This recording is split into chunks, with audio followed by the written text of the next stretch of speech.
व सदक़ रसूलुहुन नबियुल अमीनुल करीम व नहनु अला ज़ालिका लमिनश शाहिदीन वश्शाकिरीन वल्हम्दुलिल्लाहि रब्बिल आलमीन।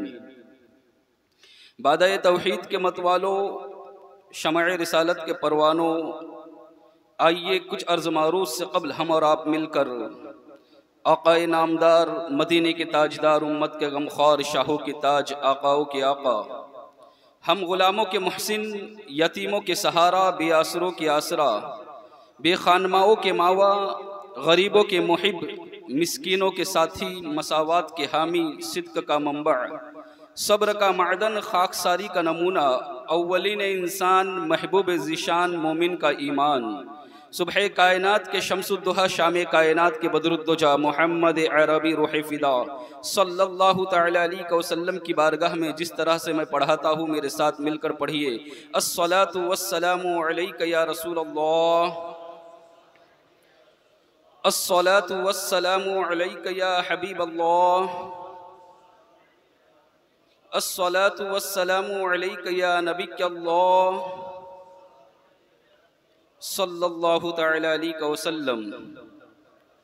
बिरादरान मिल्लत इस्लामिया, खुतबा मसनूना के बाद मैंने जिन आयतों की तिलावत करने का शर्फ हासिल किया, अल्लाह तबारक व तआला मेरी ज़बान पर कलिमतुल हक़ को जारी फरमाए। आज हम इंशाअल्लाह हज़रत इमाम अली औसत सैयद सज्जाद इमाम ज़ैनुल आबिदीन रज़ियल्लाहु ताला अन्हु के मुताल्लिक़ कुछ बातें आपके गोशे गुजार करेंगे। ये इमाम अली औसत हज़रत इमाम ज़ैनुल आबिदीन वो हैं जो करबला की जंग में शरीक तो हुए थे, लेकिन जंग करने न गए बीमारी की वजह से, और आप जो है करबला के शोहदा में आपका शुमार ना हुआ। एक ही शख्स जो बचे थे वो इमाम ज़ैनुल आबिदीन है। इनका उर्स 18 मुहर्रमुल हराम को आता है। हमने फातिहा खानी की थी। मैंने सोचा कि जुमा है तो क्यों ना उनके मुताल्लिक़ कुछ बातें आपके गोशे गुजार करूं। इमाम ज़ैनुल आबिदीन रज़ियल्लाहु ताला अन्हु, इनका मकाम बहुत बुलंद बाला है, इसलिए कि इमाम हुसैन रज़ियल्लाहु ताला अन्हु की नस्ल इन्हीं से चली है।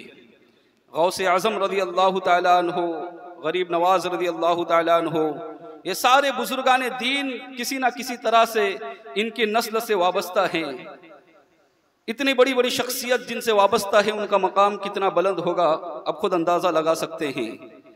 ब्रदरान मिल्लत इस्लामिया, आप ऐसे आबिद थे, कुरान फरमाता है ना, अल्लाह वालों की पहचान जो मैंने कहा, वल्लज़ीना यबीतूना लिरब्बिहिम सुज्जदन व क़ियामा, वो लोग जो अल्लाह के हुजूर जिनका क़याम में और अल्लाह के हुजूर जिनके सजदे में जिनकी ज़िंदगी गुजरती है, जिनकी ज़िंदगी या तो क़याम में गुजरती है या सजदे में गुजरती है, वो अल्लाह वाले हैं। जानते हो, अभी इमाम ज़ैनुल आबिदीन रज़ियल्लाहु ताला अन्हु पैदा भी ना हुए थे, उससे पहले ही, बल्कि इमाम हुसैन रज़ियल्लाहु ताला अन्हु छोटे थे, अल्लाह के रसूल सल्लल्लाहु अलैहि वसल्लम ने इन्हें सैयदुल सज्जाद का या सैयदुल आबिदीन का लक़ब अता फरमाया था। हज़रत जाबिर रज़ियल्लाहु ताला अन्हु फरमाते हैं कि इमाम हुसैन रज़ियल्लाहु ताला अन्हु एक मरतबा आए, मैं और आका अलैहिस्सलातु वस्सलाम हम तशरीफ़ फरमाते, हम बैठे हुए थे कि इमाम हुसैन रज़ियल्लाहु ताला अन्हु को देखकर अल्लाह के रसूल सल्लल्लाहु अलैहि वसल्लम ने फरमाया कि ए जाबिर, ये मेरा बेटा हुसैन है और इसका एक बेटा होगा जिसका नाम अली होगा।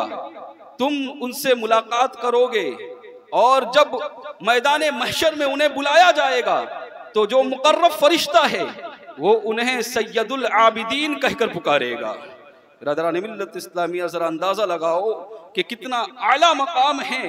और फिर फरमाया कि उनका एक बेटा होगा जिनका नाम बाकिर होगा, जिनका नाम मोहम्मद होगा, उन्हें बाकिर के नाम से जाना जाएगा। लिहाजा तुम उनसे मिलोगे, जब तुम उनसे मिलो तो मेरा सलाम उनसे कहना।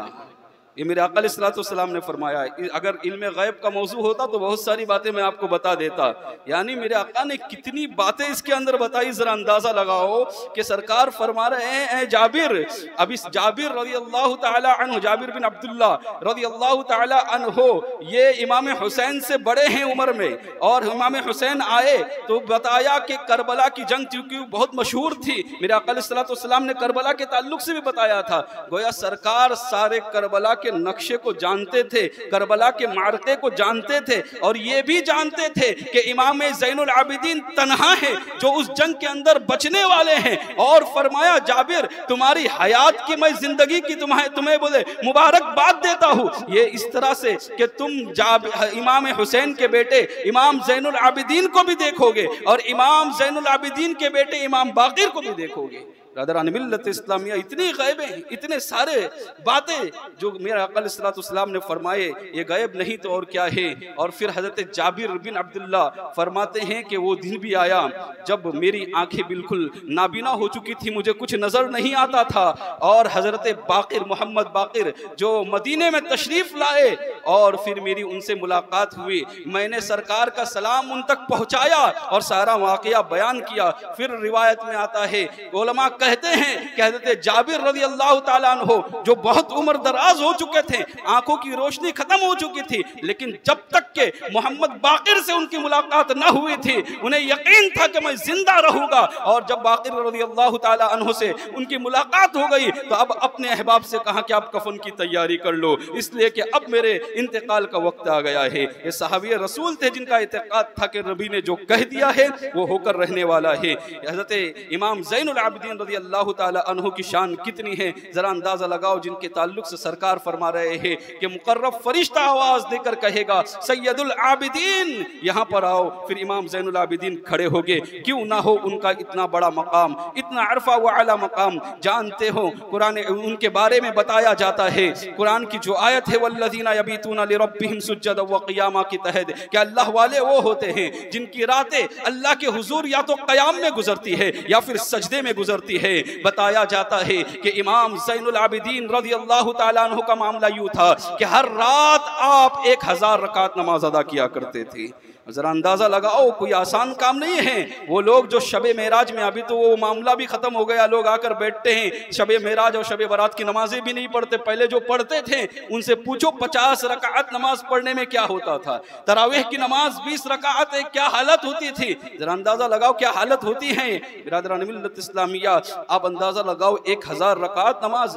आज हमसे ईशा की नमाज नहीं पढ़ी जाती, आज हमसे फजर की नमाज नहीं पढ़ी जाती, आज हम नमाजों की पाबंदी जोहर में हाजिर नहीं हो पाते हैं। और सोचो 1000 रकात किसे कहते हैं, अंदाजा तो लगाओ कितना आला मकाम होगा उनका, वो कितने बड़े बुजुर्ग होंगे कि जो रोज 1000 रकात नमाज अदा करते हैं। आज हमारी नमाजों का हाल ये है कि ईशा में भी हमने शॉर्टकट मारना शुरू कर दिया, जुमा की नमाज भी 14 रकात नमाज नहीं पढ़ते, जब 2 रकात पढ़ के ऐसे भागते ऐसा लगता है कि कैद खाने में बंद कर दिया गया था। सलाम फेरने की दुआ है, कुछ लोग तो ऐसे जो दुआ के लिए भी नहीं रुकते, बस इतना है कि जैसे सलाम हो जाए और फिर भाग जाए, दुआ खत्म हो जाए और फिर भाग जाए, ऐसा लगता है कि मस्जिद में उनका दिल ही नहीं लगता है। रादरान मिल्लत इस्लामिया, एक जुमा के दिन भी नमाज पढ़ने के लिए आते हैं और उसका भी एहतमाम नहीं। आज भी अभी भी हाल ये है, लोग तैयारी करके बाहर खड़े हो गए लेकिन अंदर आने की उन्हें जहमत नहीं होती, अंदर आना उन्हें गवारा नहीं होता। क्यों? क्योंकि उनका दिल मस्जिद में नहीं लगता। याद रखो मेरे आका अलैहिस्सलाम ने फरमाया था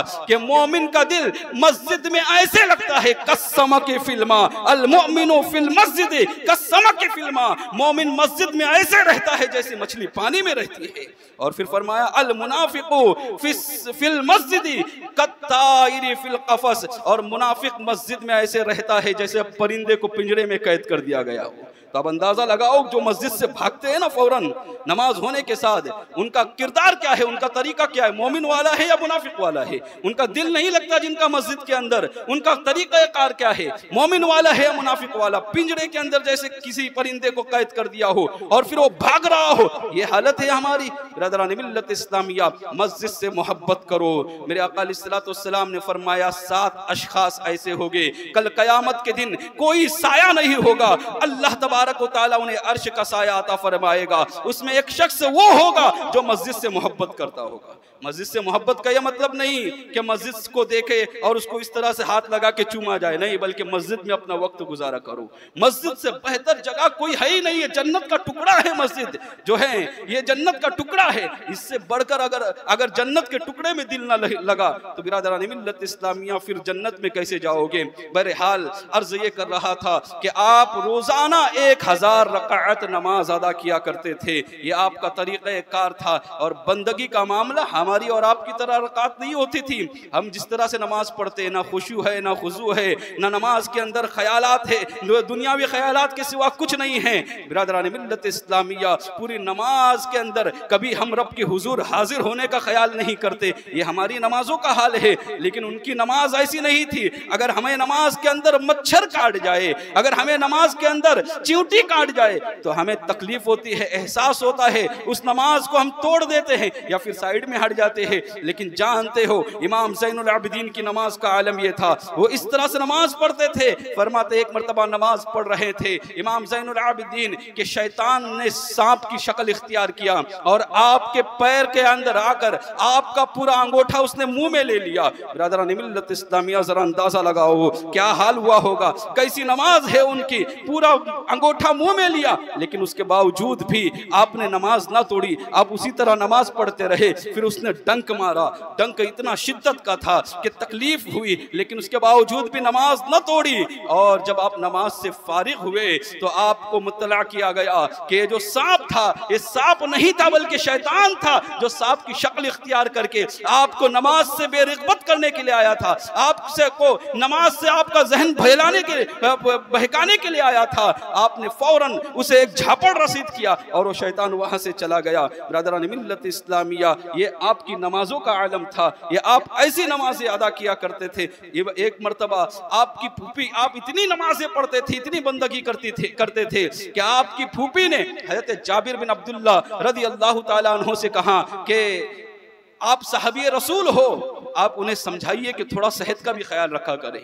आज हम कमाने के लिए सेहत का ख्याल नहीं रखते, है ना।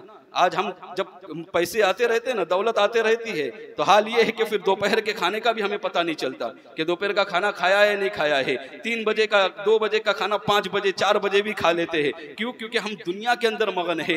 लेकिन वो ऐसे अल्लाह वाले थे कि दीन के अंदर, नमाजों के अंदर, इबादत के अंदर ऐसे मुस्तगरक थे कि उन्हें खाने का पता नहीं चलता था। यही वजह है कि आपकी तबीयत जब ज्यादा अलील हो गई, आप कमजोर हो गए, तो खुद न कह पाई फूफी थी, उसके बावजूद हज़रत जाबिर बिन अब्दुल्ला के पास गई और कहने लगी आप सहाबी रसूल हो, आपकी बात जरूर मानेंगे, उन्हें कहें कि थोड़ी सेहत का भी ख्याल करें। जो आप इतनी ज्यादा इबादतें करते हैं, हर वक्त रोते रहते हैं, इससे आपके सेहत पर असर होता है। हज़रत जाबिर बिन अब्दुल्ला रज़ी अल्लाह ताला अन्हु जब इमाम ज़ैनुल आबिदीन को समझाने के लिए जाते हैं, इमाम ज़ैनुल आबिदीन ने जैसे ही सुना ना, आपकी आंखों से आंसू और जारी हो गए, रोने लगते हैं और कहते आप सहाबी रसूल हो। और आपने तो वह हदीस सुनी होगी, मेरे आका अलैहिस्सलातु वस्सलाम रात रात भर इबादत किया करते थे, रात रात भर नमाजें पढ़ते थे, यहाँ तक कि आपके पैरों पर वरम यानी सूजन आ जाया करती थी। कहते आयशा सिद्दीक़ा रज़ियल्लाहु ताला अन्हा ने अर्ज किया था, या रसूल अल्लाह सल्लल्लाहु ताला अलैहि वसल्लम, आप तो बख्शे बख्शाए हैं, आपके से कोई गुनाह सरजद नहीं होता,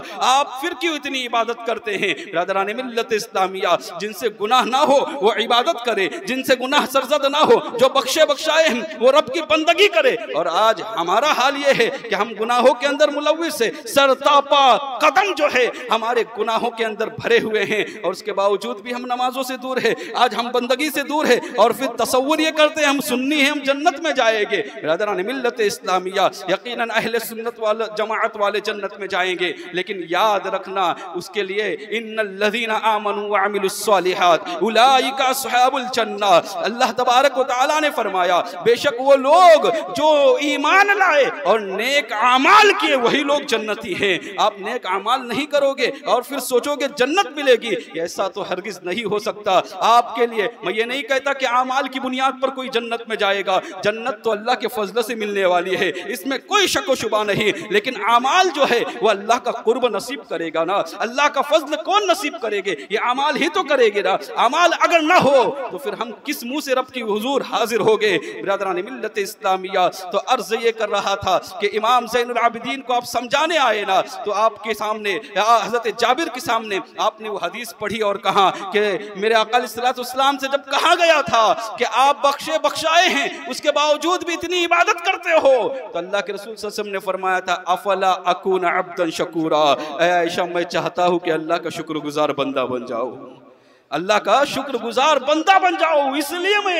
ये इबादतें करता हूँ। ब्रदरान मिल्लत इस्लामिया, आज हम गुनाह कर रहे हैं और शुक्रगुजार बंदा बनने के लिए तैयार नहीं। याद रखना, चाहे दीन की दौलत हो, दुनिया की दौलत, लइन शकरतुम लअज़ीदन्नकुम, तुम्हारे पास उसी वक्त बढ़ेगी। कुरान फरमाता है तुम शुक्रगुजार बन जाओ, तुम शुक्र करने वाले बनो, अल्लाह तबारक व तआला तुम्हें और अता फरमाएगा। इमाम ज़ैनुल आबिदीन रज़ी अल्लाह तआला अन्हु के पास से आप मायूस आते हैं इस तरह से कि आपको समझाना इबादत के मामले में ये मेरा काम नहीं है, यकीनन आपको हक है कि आप अपने अल्लाह की इबादत करें। ब्रदरान मिल्लत इस्लामिया, आपको सैयद सज्जाद का लक़ब, यानी सबसे सजदा करने वालों का सरदार कहा जाता है, जानते हो क्यों? वजह यह है, कुरान के आगे वाली आयत जो मैंने पढ़ा, वल्लज़ीना यक़ूलूना रब्बना स्रिफ़ अन्ना अज़ाब जहन्नम इन्ना अज़ाबहा काना गरामा। अल्लाह वाले वो होते हैं जो दुआ करते हैं अल्लाह जहन्नम के अज़ाब को हमसे फेर दे, बेशक जहन्नम का अज़ाब जो है गले का तोक है, इन्नहा साअत मुस्तक़र्रा व मुक़ामा, बेशक वो बहुत बुरी जगह ठहरने की है। अल्लाहु अकबर, ये कुरान कह रहा है कि गले का तोक है जहन्नम का अज़ाब और वो बुरी जगह है जिसे कुरान ने बुरी जगह ठहरने की कही है। आज हम क्या उससे पनाह मांगते हैं? क्या आज हम उससे बचने की कोशिश करते हैं? अल्लाह वालों की अलामत तो कुरान ने यूं कही है कि कुरान जो अल्लाह वाला होगा उससे बचने की कोशिश करेगा। सैयद सज्जाद का लक़ब जानते हो क्यों मिला?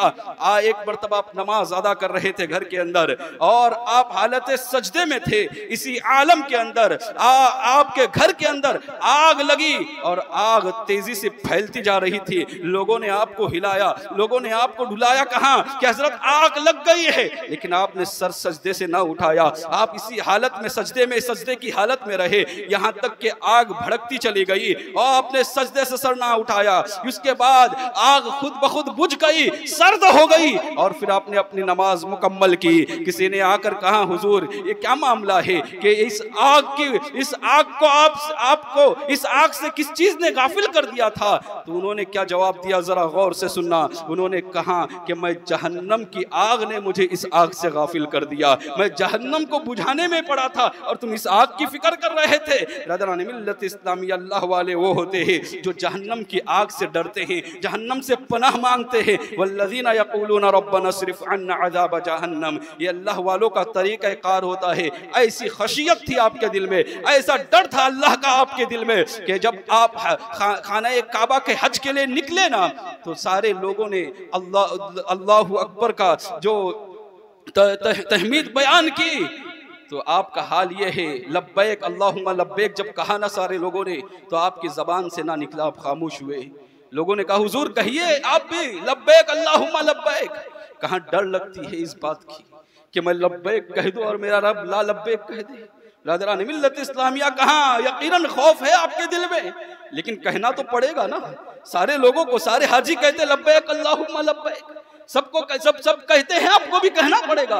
कहाँ रिवायत में आता है जैसे ही कहा लब्बैक, इतना कहना था, इसका मतलब होता है मैं हाजिर हूँ, इतना कहना था, आप अपने घोड़े से गश खाकर जमीन पर गिर गए। और रिवायत में आता है कि आपने इस सफरे हज में जितनी मर्तबा लब्बैक कहा उतनी मर्तबा बेहोश होकर गिर गए। बिरादरान मिल्लत इस्लामिया, जरा अंदाजा लगाओ कि किस कदर खशियत थी वो थे जो बख्शे बख्शाए थे, जिनसे गुनाह जो गुनाह नहीं करते थे। और आज हम गुनाहों में मुलविस होने के बावजूद भी रब की खशियत नहीं है, रब का खौफ हमारे दिल में नहीं है। बिरादरान मिल्लत इस्लामिया, हजरत इमाम हसन बसरी रज़ी अल्लाह तआला अन्हु फरमाते हैं कि एक मर्तबा मैंने देखा कि एक नौजवान है, वो खाने काबा के गिलाफ को पकड़ कर रो रहा है, रात का आलम है, रात की तारीकी है, खाने काबा को पकड़ा है, आंखों से आंसू जारी है, अपने चेहरे पर नकाब डाला हुआ है और वो कह रहा है अल्लाह तू ही है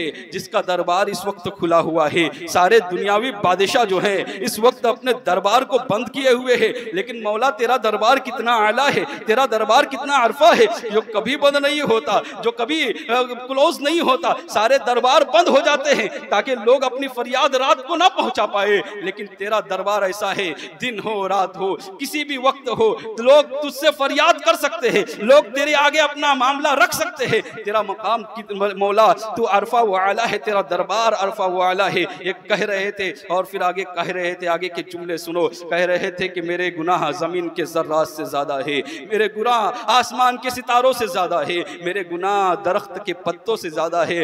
मौला तू मुझ पर रहम कर, मौला तू मुझ पर रहम कर, मैं बहुत बड़ा गुनहगार हूँ, मैं बहुत बड़ा खताकार हूँ। ये इमाम ज़ैनुल आबिदीन है जो रब की बारगाह में से जिन्हें सैयद सज्जाद का लक़ब मिला, जिसे ज़ैनुल आबिदीन यानी इबादत करने वालों की जीनत कहा जाता है, उनका ये हाल है। और आज हमारा हाल ये है कि हम अपने आप को बेगुनाह समझते हैं, आज हम अपने आप को बेकसूर समझते हैं, हर बात के अंदर अपनी बेगुनाही साबित करने की कोशिश करते हैं, हर बात के अंदर हम ये समझते हैं कि हाँ लोग गुनहगार है, बस हमसे तो कोई गुनाह होता नहीं, इसलिए दूसरों की नुक्ताचीनी करते, दूसरों के ऊपर नजर ज्यादा होती है, अपने गिरेबान में झांक कर नहीं देखते कि हम क्या कर रहे हैं, हमारे मामलात क्या है, हमारी जिंदगी का तर्ज के अमल क्या है, ये हमें नहीं पता है। दूसरों की जिंदगी में झांकना, दूसरों के नक्स निकालना, दूसरों के ऐब जोई करना, ये हमारा वतीरा बन गया है, ये हमारा तरीका कार बन गया है। ब्रदरान मिल्लत इस्लामिया वो अल्लाह वाले वो होते हैं जो अपने गुनाह रब की बारगाह में पेश करके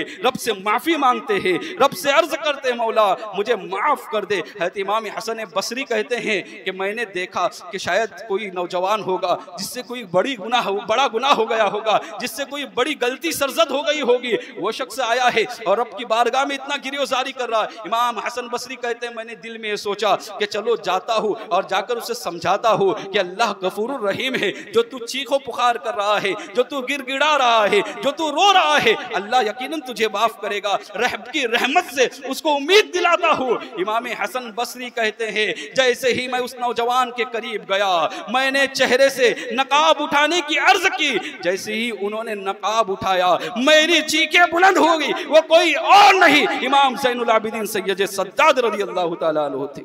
बिरादरान मिल्लत इस्लामिया ये आलम था उनका, ये था उनका, खशियत इनकी ये थी, रब का खौफ उनका ये था।